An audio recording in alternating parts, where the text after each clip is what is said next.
A seismic shift in global trade, the United States and the European Union have struck a new deal that could reshape the transatlantic economic relationship for years to come.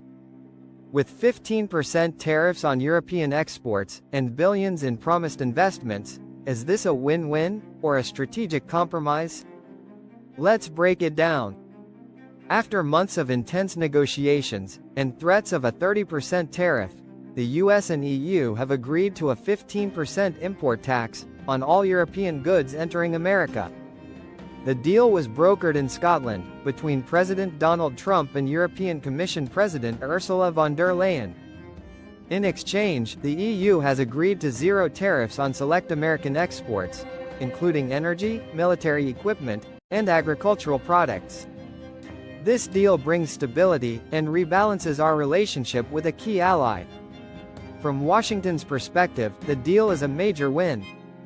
Trump expects over $90 billion in annual tariff revenue, plus a record $750 billion in European investment, primarily in U.S. energy, infrastructure, and defense sectors.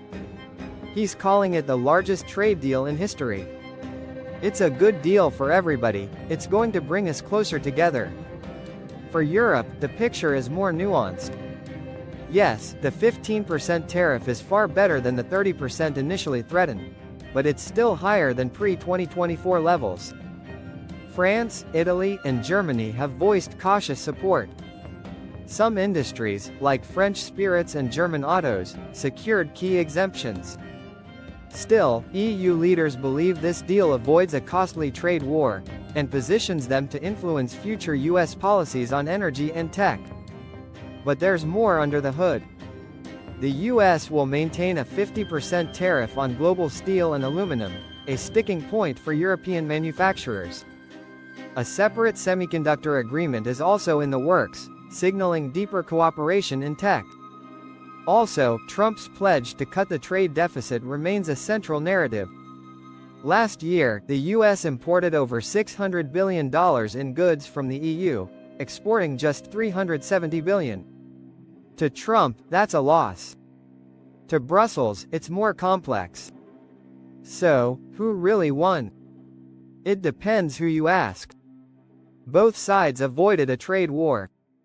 The US gained billions in revenue and investment. The EU avoided harsher tariffs, but at a cost. If you're following the changing tides of global economics and politics, subscribe for more in-depth analysis.